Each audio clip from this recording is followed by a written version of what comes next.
out of here. That's ridiculous. Holy shit. So yeah, I'm Nick Spanos. I don't know.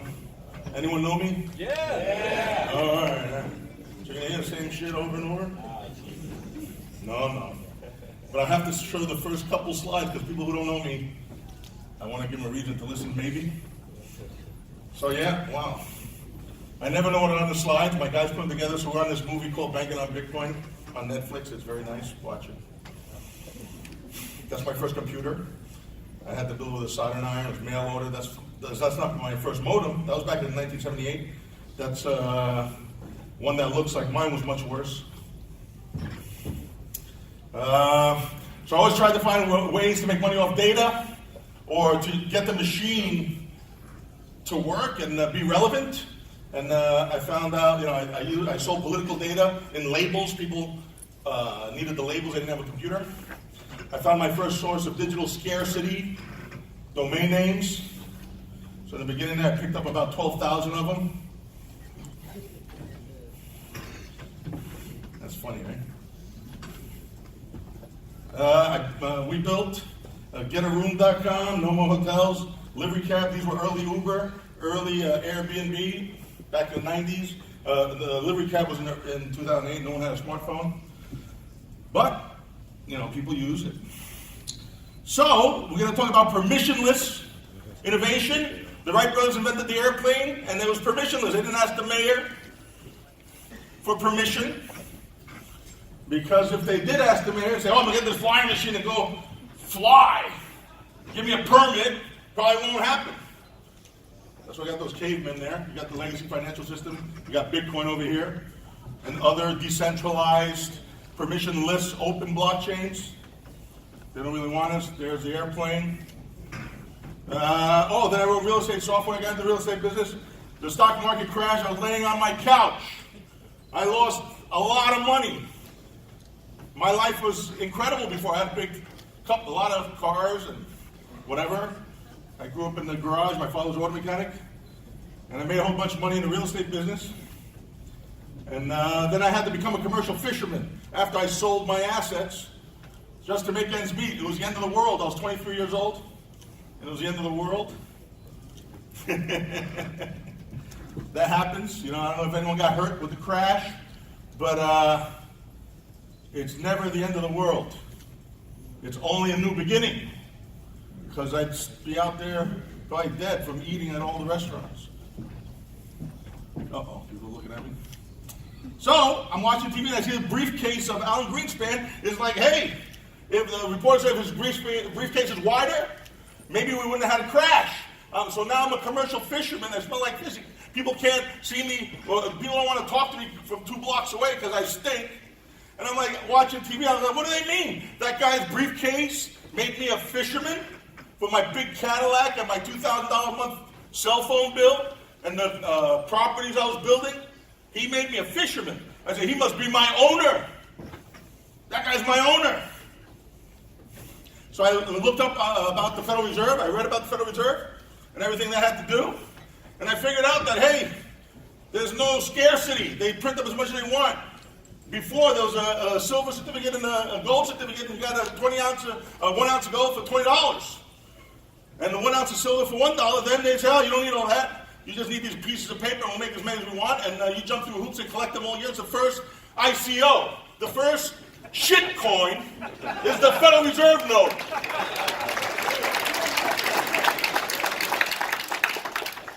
And you know what? They're like, well, why would anyone buy our shit coin? They were talking about down at Jekyll Island in 1913. Why would anyone buy our shit coin? And someone said, hey, we should invent the IRS. So people would have to collect a bunch of our shit coins and give them back to us every year. That's your upward pressure. Whatever. Holy fuck. You got over here. Oh, I can't curse. This is Zimbabwe. Look at that. 100 trillion. 70 cents. Paper money. Bolivar.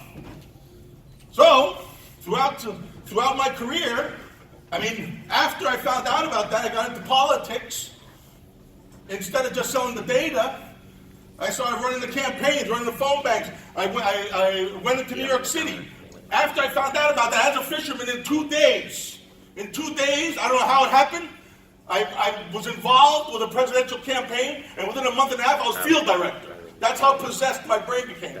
Over people and candidates who wanted to audit or talk not nice about the Federal Reserve. And then finally I found Ron Paul, and there's his quote.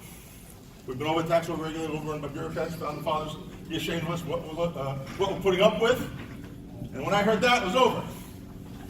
So, we supported Ron Paul, we worked for him, we were on the staff, spent many years, time passed by, and a few candidates, this and that, Liberty candidates, we kept losing, because in one moment, the people out there, what are they called? The mob bosses of politics, the mainstream media, would just smash our candidates in a few moments. It was ridiculous. So I thought I lost my life. I thought I burnt my life for nothing. 20 years went by, and I only had one big win. Everything else, they're all losers. But they weren't losers, because it got everyone ready to believe in competing currency. Most of the early Bitcoiners are Ron Paulers. I thought I threw my life away.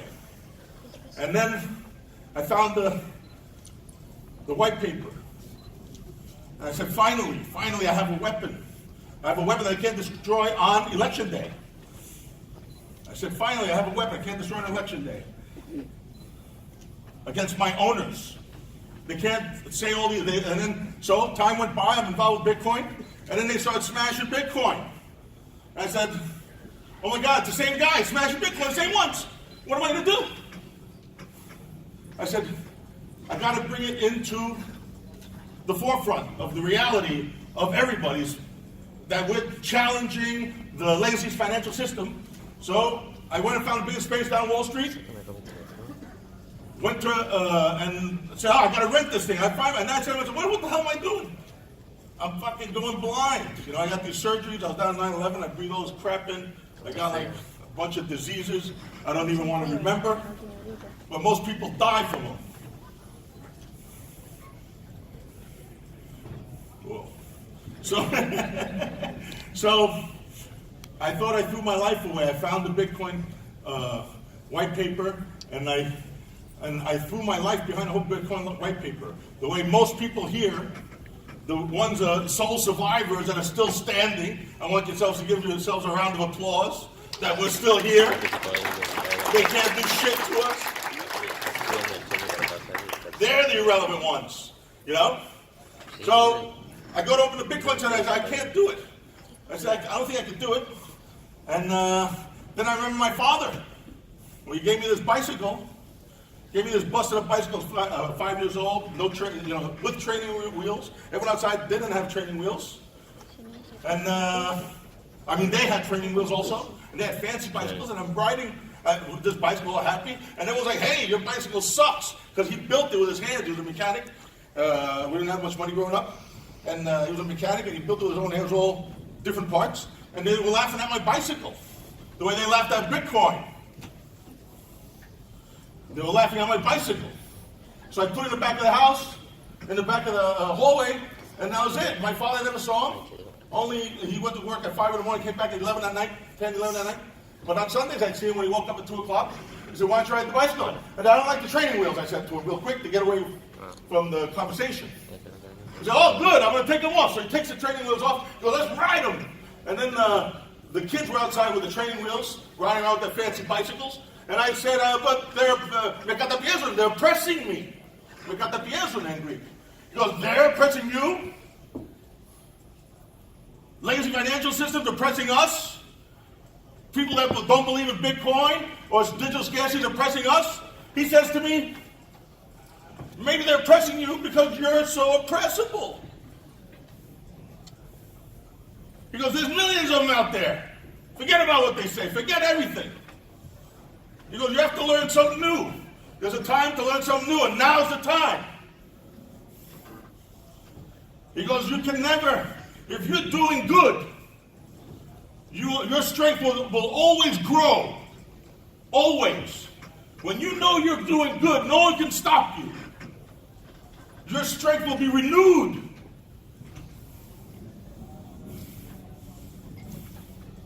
I said, how do I do this with the bicycle? How do I do this with the Bitcoin? I said, always look where you want to go, my father said. I said, okay, always look where I want to go. Thinking to myself, so what if someone gets in front of me? Then he said, what if someone, he said, even the whole world will step aside once you know where you're going. After you know where you're going, in Bitcoin, or blockchain, permissionless, open blockchain, decentralized blockchain, the whole world will step aside for each and every one of you. I said, what if I fail, Dad? What if I fall? He goes, everyone falls. You got to get back up. Every time when you fall and you're on your back, you see the sky, you can get right back up.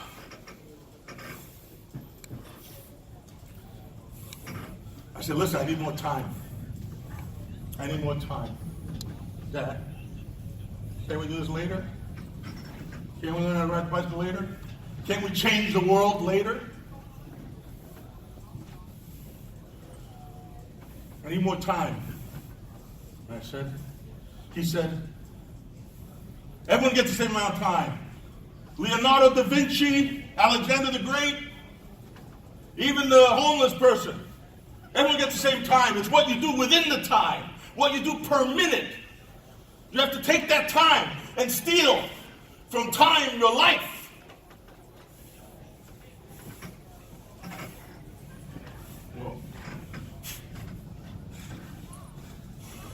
So I said, oh, should I open?